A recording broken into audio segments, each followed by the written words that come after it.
Lo importante en un estado de conciencia es identificar cuál es nuestro objetivo para ver los aspectos fisiológicos de la conciencia. Hay que reconocer cuáles fueron las causas que le llevó a este paciente a un estado de coma, cuáles son las consecuencias para, de acuerdo a eso, poder tratar y dar un buen tratamiento, ¿no? La anamnesis, básicamente, un paciente con una alteración de la conciencia, como es el coma, es indirecta. Significa que tenemos que tener el apoyo muy indispensable de los familiares para saber la causa que ocasionó este trastorno de la conciencia, ¿no?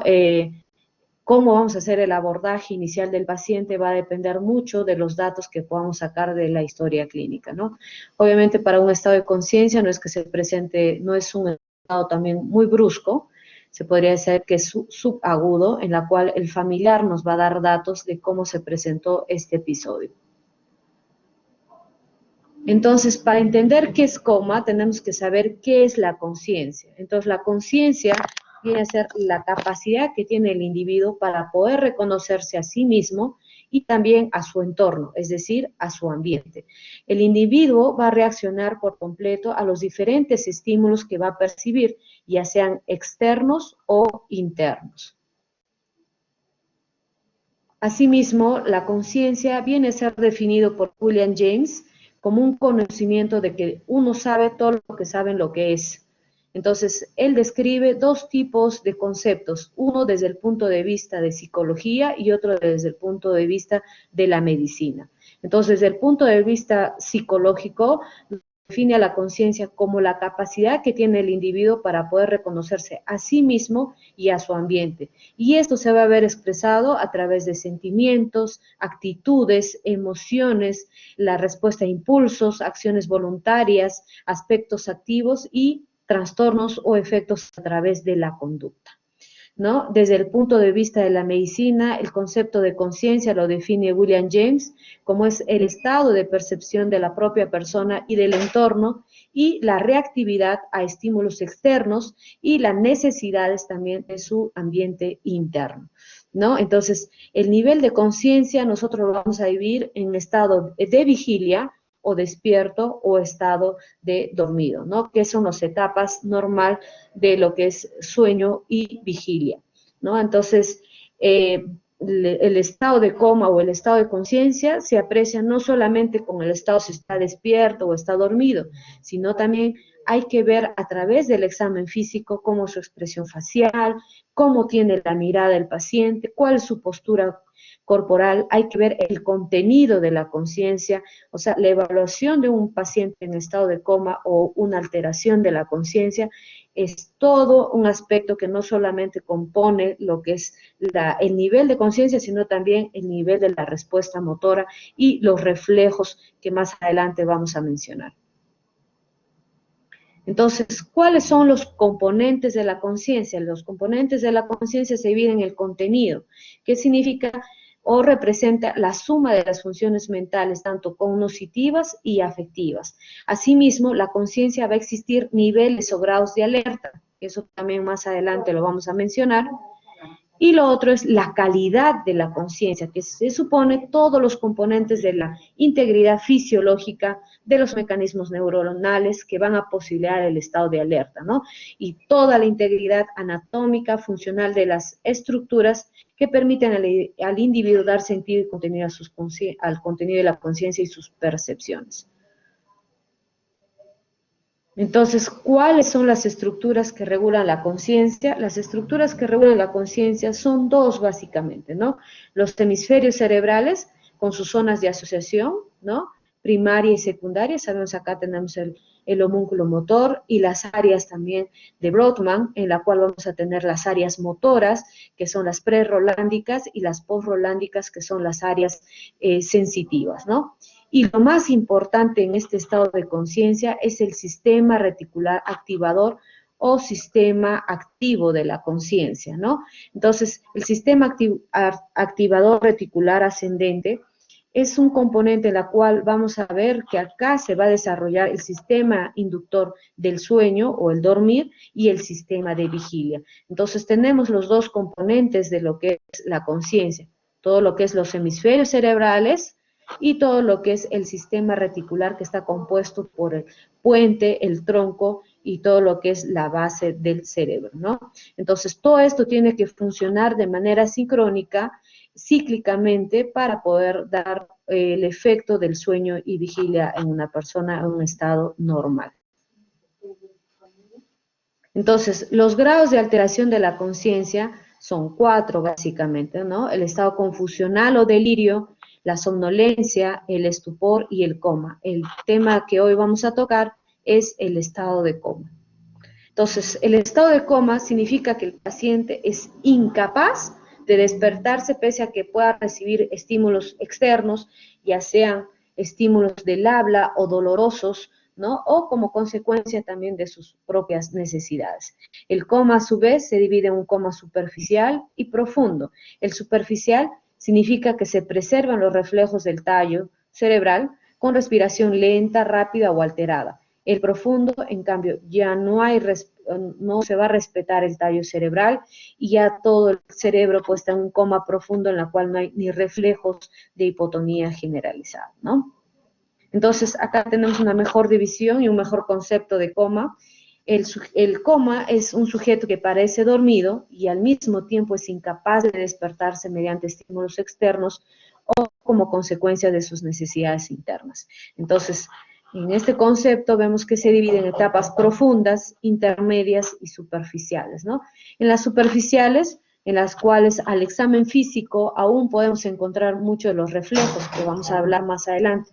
Uno de ellos, por ejemplo, el pupilar, ¿no?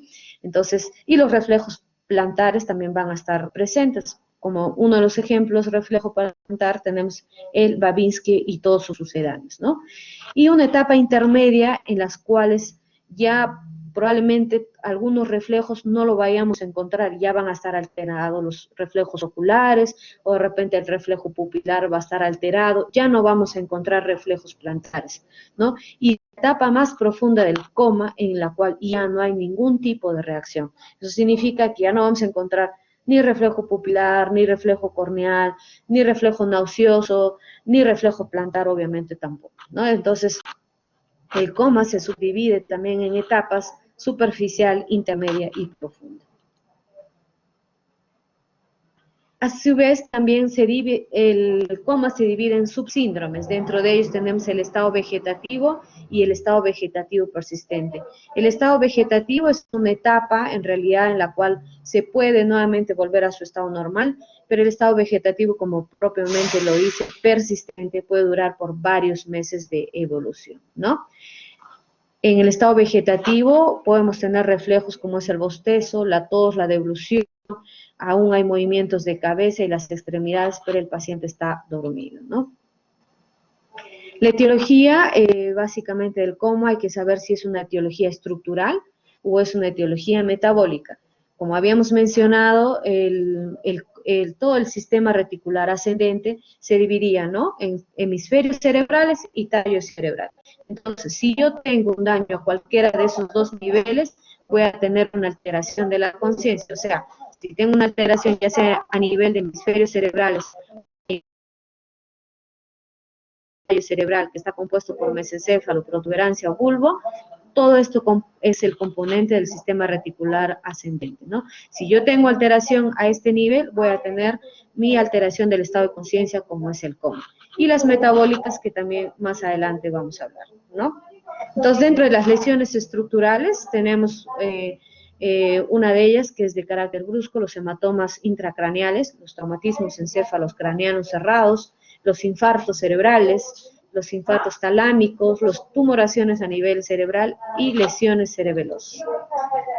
Dentro de las lesiones metabólicas tenemos actualmente muchos de los pacientes diabéticos no están controlados y tenemos pues trastornos sobre todo de hipoglicemia o hiperglicemia, en la cual están teniendo pues un mal control y están llevando al coma a muchos pacientes. Enfermedades urémicas en pacientes con insuficiencia renal, enfermedades hepáticas, enfermedades pulmonares que están llevando a estos trastornos de la conciencia como es el coma. La hipoxia, acá nuevamente menciona la hipoglicemia, los estados hiper o hipoosmolares, las intoxicaciones también por fármacos o sustancias, sobre todo organofosforados, ¿no? Que sabemos hay muchos pacientes también que tienen pues envenenamiento por órganos fosforados, es una de las causas también que son causas metabólicas que ocasionan el coma. ¿Cuál es la diferencia entre una y otra, entre las estructurales y el coma metabólico? Generalmente el estructural es muy brusco, por ejemplo, un traumatismo encefalocraniano es de inicio brusco, un tóxico metabólico, por ejemplo, un paciente con hipoglicemia, que su trastorno o su grado de evolución es lenta pero progresiva, ¿no? Porque va empezando, por ejemplo, si está hipoglicémico, va empezando con sudoración, no lo tratan, empieza a haber trastornos de la conciencia hasta que llega un coma cuando no es auxiliado el paciente, ¿no? Generalmente las causas estructurales te llevan más a un coma profundo, en cambio las tóxico-metabólicas generalmente hacen comas más superficiales y por lo general es fluctuante, ¿no? Se pueden despertar, nuevamente baja la glucosa, nuevamente llegan al coma, o sea, son comas superficiales fluctuantes. En cambio, los estructurales sí son constantes e incluso son progresivos, ¿no? Son de mayor capacidad de poder hacer casos más graves en los que es estructural. Los signos de focalización se van a ver sobre todo en los comas estructurales y ausencia de focalización en los tóxicos metabólicos.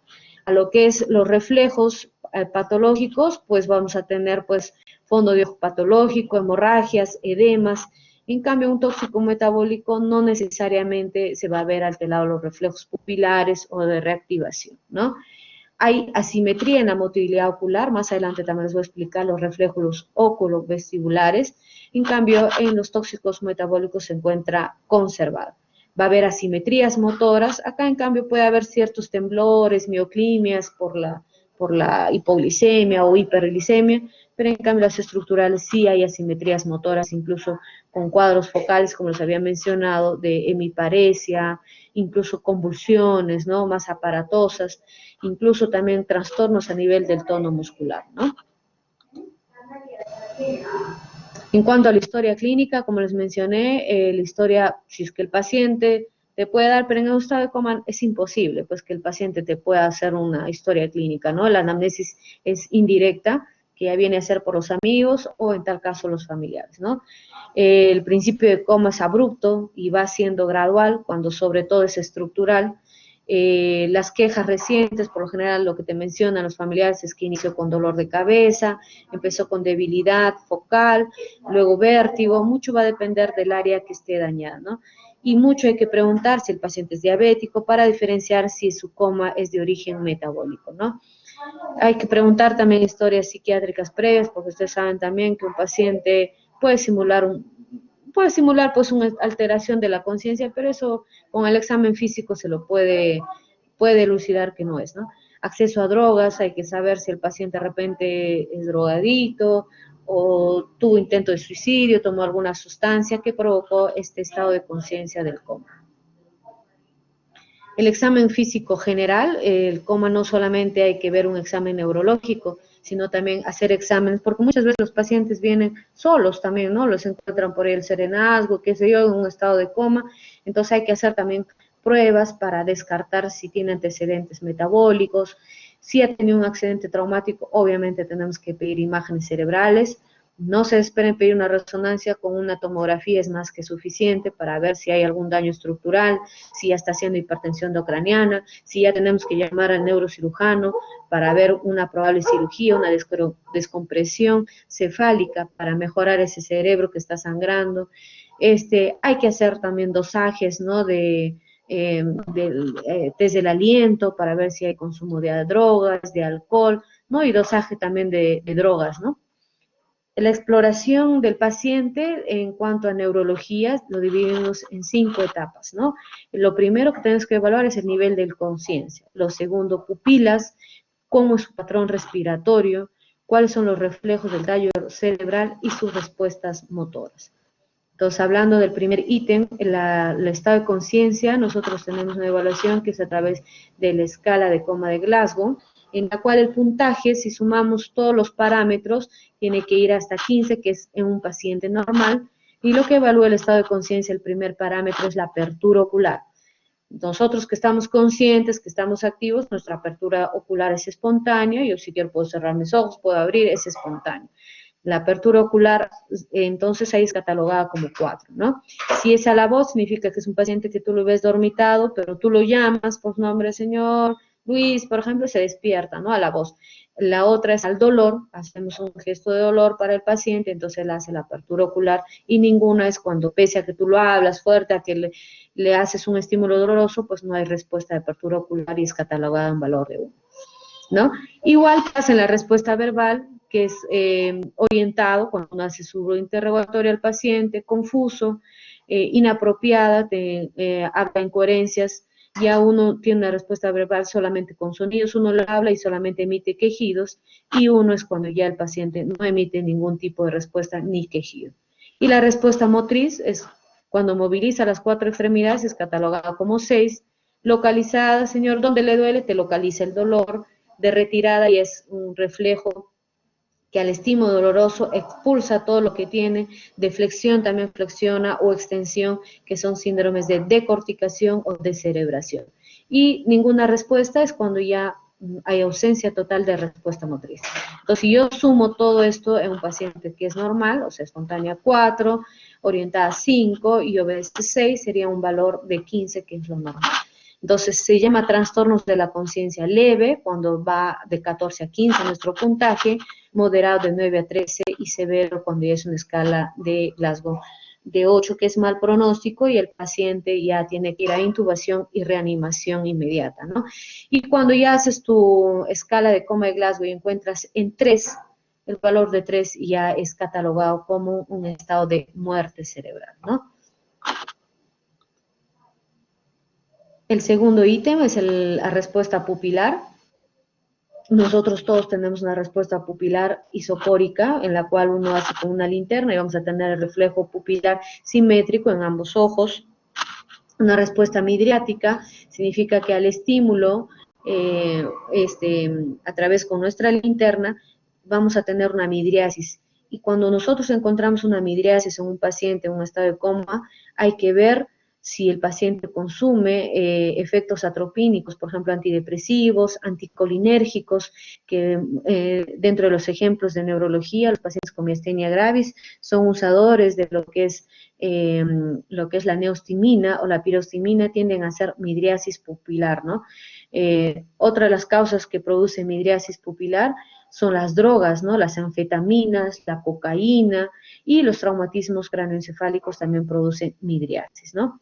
La miosis es típico de pacientes con intoxicaciones, como les había mencionado, por órganos fosforados, opiáceos o barbitúricos. Miren cómo es el reflejo pupilar, ¿no? El reflejo pupilar, lo normal, si lo medimos, es 4 milímetros, ¿no? Si uno hace el reflejo, tiene que bajar máximo a 2 milímetros, es una respuesta pupilar normal, pero si es midriático, es más de 6, si es miótico, llega a 1 milímetro, ¿no? Y anisocoria, como ustedes podrán ver, ¿no? Es típico, el número 4, es típico de los pacientes cuando hacen aneurisma cerebral roto. Entonces, cuando ustedes vean esto en un paciente, nuestra alta sospecha es que hay un sangrado cerebral a la cabeza, aneurisma cerebral, las anisocorias.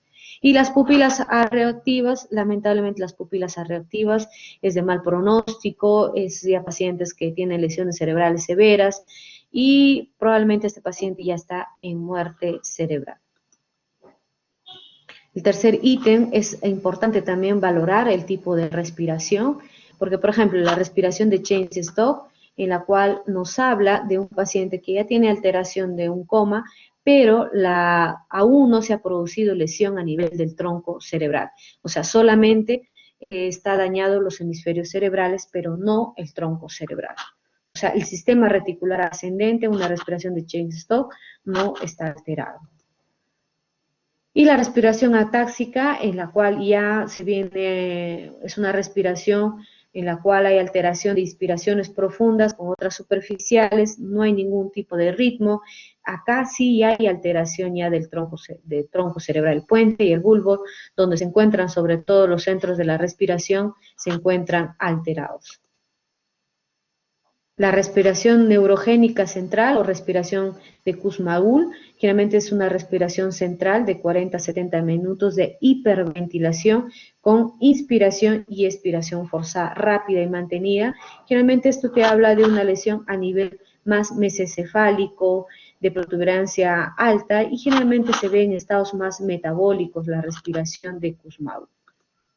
Entonces acá tenemos un cuadrito, la A, que representa la respiración normal de cualquier patrón respiratorio de un paciente que no está enfermo. El James Stock, como ustedes ven, son inspiraciones profundas que luego se detienen y vuelven otra vez a su normalidad. ¿Por qué? Porque acá el tronco no está alterado, solamente el hemisferio cerebral. La táxica sí, en la cual hay inspiraciones y expiraciones profundas de mayor data porque ya hay alteración de lo que es tanto el tronco y el hemisferio cerebral. Y la hiperventilación neurogénica, que es una hiperventilación, las cuales pueden ser 40 a 60 minutos, como les había mencionado, pero esta es típica, la Kussmaul, en pacientes que son de origen metabólico. Ahora, los reflejos del tallo cerebral, que es el cuarto ítem que uno tiene que ir valorando en el estado de coma, tenemos los reflejos óculo-cefálico, o también llamados ojos de muñeca, que les voy a explicar, óculo vestibular, el reflejo corneal, nauseoso y tusígeno. Entonces, viendo primero el reflejo óculo-cefálico. Podemos hacer la práctica, si ustedes desean, pónganse en posición recta, miren a su pantalla. Si ustedes giran, por ejemplo, a su margen derecha, llevan su cuello, ustedes van a ver que sus ojos se van hacia el lado izquierdo, ¿no? Eso es lo normal. O sea, hagan la prueba, ustedes, por ejemplo, giren al lado izquierdo y van a ver que sus ojos se van hacia contralateral. Eso es lo normal. Pero ¿qué pasa en estos pacientes? Uno hace estas maniobras de girar tanto a derecha a izquierda y el paciente tiene una mirada fija. No va contralateral a que uno gire pues el cuello ya sea derecha o izquierda. Entonces, esto normalmente se conoce como el reflejo oculocefálico o ojos de muñeca. Entonces, el reflejo óculo-vestibular, el siguiente reflejo que se evalúa, uno agarra una jeringa y lo puede echar ya sea agua caliente o agua fría y lo coloca en el oído. Si nosotros nos colocan que estamos bien, ¿no? Nos colocan esa jeringa con ese líquido, ya sea agua fría o caliente, mis ojos automáticamente van a ir dirigidos hacia el oído donde me están aplicando ya sea el agua fría o caliente. En cambio, los pacientes con alteración de coma del estado de conciencia, no hacen eso. Su mirada está fija o desorbitada, pero no pueden realizar eso. Esa alteración del reflejo oculovestibular. El reflejo corneal lo hacemos con una gasita en la cual se percute pues a nivel pupilar, no hacemos un contacto suave con la córnea, con una gasa estéril, en la cual vamos a ver que el paciente pues hace el reflejo normal de apertura y cierre del globo ocular.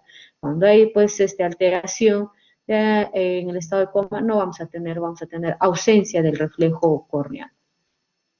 Reflejo nauseoso es básicamente hacer que el paciente aperture la boca y meter pues un baja lengua y tocar ambos lados del paladar y ver si hay el reflejo tanto nauseoso o tusígeno que te evalúa lo que es noveno y décimo par craneal, ¿no? Las respuestas motoras vamos a hacer al estímulo doloroso, ¿no? Que pueden ser de 4 formas. Uno, el estímulo doloroso, pueden ustedes si desean hacerlo, y palpar debajo de lo que es el globo ocular, ¿no? Ustedes tienen su globo ocular, tienen las cejas, y en el intermedio de las cejas se pueden palpar fuertemente a la digitopresión y van a sentir un dolor, ¿no? Esa es una respuesta motora también para ver si con eso el paciente se puede despertar. La otra maniobra es presionar fuertemente a la digitopresión, las manos, sobre todo el dedo índice, presionar fuertemente y esperar que el paciente reaccione. La otra, cuando es un estado comatoso más profundo, podemos hacer a nivel del esternón, como la figura en C, en la cual se presiona para poder ver si hay alguna respuesta motora. Y el D es cuando se hace una digitopresión en el pabellón, en el retroauricular, ¿no? En lo que es las celdas mastoideas, se presiona fuertemente ahí para ver si hay alguna respuesta motora, ya sea de extensión o de flexión en nuestro paciente. Entonces, con esas maniobras antes mencionadas, lo que vamos a tener es 2 posturas cerebrales, ¿no? Una es la de decorticación, que es una postura en la cual ustedes, como el nombre lo dice, decorticación, por lo tanto los brazos van hacia arriba, o sea, hacia la corteza. Entonces eso nos ayuda como para acordarnos siempre, ¿no? Postura de decorticación, acuérdese, es la flexión de los brazos hacia arriba y extensión de las piernas. Esto nos habla sobre todo de lesiones hemisféricas difusas, más no el tallo cerebral. El tallo cerebral se encuentra preservado. Y de descerebración, o sea, hacia abajo, extensión de las piernas y los brazos hacia abajo, ya implica daño del tallo cerebral. Entonces, decorticación, el daño de hemisferios cerebrales. Tallo se encuentra conservado. En cambio, de descerebración, y hay daño tanto de las vías motoras y alteración del tallo cerebral, ¿no? Y las manos son hacia abajo y hacia adentro. Ahora, ¿cuál es el manejo inicial para todo paciente con estado de coma? Es control de la vía aérea. Es importante, ¿no? Hay que ver si no hay obstrucción de la vía aérea, hay que hacer pues permeabilidad de la vía aérea para asegurarnos que haya también una mejor oxigenación, hay que hiperextender el cuello con precaución, sobre todo en pacientes traumatizados, aspiración de las secreciones, hay que administrar oxígeno, ¿no? Para valorar si es que este paciente va a ir a ventilación mecánica. El control hemodinámico, hay que ver también lo que hay que hacer un electrocardiograma, hay que monitorizar la frecuencia respiratoria, la presión arterial, temperatura, hay que poner obviamente un catéter venoso central, porque estos son pacientes que pueden llegar también a la hipovolemia, entonces por los mismos traumatismos que puede tener a raíz de, por ejemplo, un TEC, entonces tenemos que tener una vía central, ¿no? Incluso para la aplicación de medicamentos. Hay que aplicar sonda nasogástrica, porque sabemos que un paciente en estas condiciones no puede comer. Hay que aplicar una sonda vesical para poder hacer un balance hídrico adecuado y saber pues cómo está su diuresis, cómo está, valorar pues su balance hídrico con exactitud, ¿no? Los laboratorios, todos son no solamente neurológicos, sino también lo que son gasometrías, ¿no? Electrolitos, ver creatinina, como les mencioné, hacer dosaje incluso hasta de opiáceos, de sustancias tóxicas, ¿no? Drogas, sedantes, de repente está en una tormenta tiroidea, por eso hay que pedir también un perfil tiroideo, de repente tiene alguna alteración de la coagulación, hay que hacer cultivos sanguíneos porque estos pacientes al estar en coma y probablemente por mucho tiempo hay que ver que no hagan infecciones o septicemias, ¿no? Las tomografías cerebrales es importante, por ejemplo, acá tenemos un paciente con un infarto cerebral extenso, lo que habíamos mencionado el día lunes en la clase. Este es un infarto cerebral isquémico porque es una lesión hipointensa, como ustedes verán, pero ya está desplazando línea media. Este paciente en cualquier momento nos llega a un coma, hace una hipertensión endocraniana y puede ser pues aparatoso su cuadro, ¿no? La resonancia magnética también es un estudio, pero como les menciono, el gol estándar es tomografía, sobre todo en emergencia, ¿no? Nuevamente, el tratamiento es asegurar una buena oxigenación, mantener la circulación, evitar que haga una presión intracraniana, detener las convulsiones y tratar las infecciones, ¿no? Entonces, dentro de ellas, las medidas sobre todo de permeabilidad de la vía aérea es procurar que nuestra saturación de oxígeno vaya más allá de los del 92% de oxígeno, nuestro PaO2 que sea mayor de 80 milímetros de mercurio, nuestro CO2 que vaya de 30 a 35 milímetros de mercurio, y evitar pues que nuestro Glasgow caiga. Si ya sabemos que va a un 8 y es un paciente que obviamente va a tener trastornos en la respiración y ahí hay que hacer maniobras de intubación endotraqueal, ¿no? El tratamiento específico, cuando generalmente las lesiones son extensas, lo que nosotros normalmente usamos es los corticoides, dentro de ellos la dexametasona. Por lo general, acá en la literatura dice 10, pero nosotros usamos 8 miligramos, 2 ampollas de 4, cada 6 horas, ¿no? El manitol también usamos, generalmente se da 0.25 por kilo del paciente cada 4 horas. Generalmente nosotros iniciamos 120 en adultos, 120 miligramos por día cada 4 horas. Y luego se va bajando al tercer día, 100, pero no bajas el horario, siempre es cada 4 horas, ¿no? Bajas la cantidad, pero no bajas el horario, siempre es 4 horas el manitol. El manitol nunca se excedan más de los 6 días. Al tercer día bajas hasta que dejas en 100 o 80 miligramos por litro hasta suspender. Si uno da mucho manitol, genera idiosmoles, que significan que va a ser mucho una expresión tóxica a nivel cerebral, por lo tanto, manitol solamente máximo 5 o máximo 6 días, luego suspende, ¿no? A veces se utiliza furosemida, ¿no? Para evitar los pacientes que hagan acumulación de líquidos, sobre todo cuando hay trastornos a nivel del corazón. Hay que utilizar soluciones hipotónicas de preferencia, ¿no? Su cloruro, no usar dextrosa de preferencia, ¿ya? Para tratamientos anticonvulsivantes tenemos los benzodiazepínicos, que son son de acción más rápida, como es el diazepam o el clonazepam. Nosotros más usamos diazepam, pero igual lo dejamos en bolo de inicio con fenitoína, porque eso es de acción más prolongada, ¿no? Y lo puedes mantener con fenitoína cada 8 horas. ¿No? La cetoacidosis también hay que ver para poder reponer electrolitos, ya sea bicarbonato de sodio, ¿no? Bicarbonato de potasio, insulina también en aquellos pacientes que vemos que la causa sea por una hiporglicemia, ¿no? Entonces hay que considerar antídotos específicos si tenemos la sospecha que nuestro paciente, su estado de conciencia de coma es por intoxicación de benzodiazepinas, tenemos su antídoto que es el flumacenilo que se aplica 0.25 miligramos intravenoso.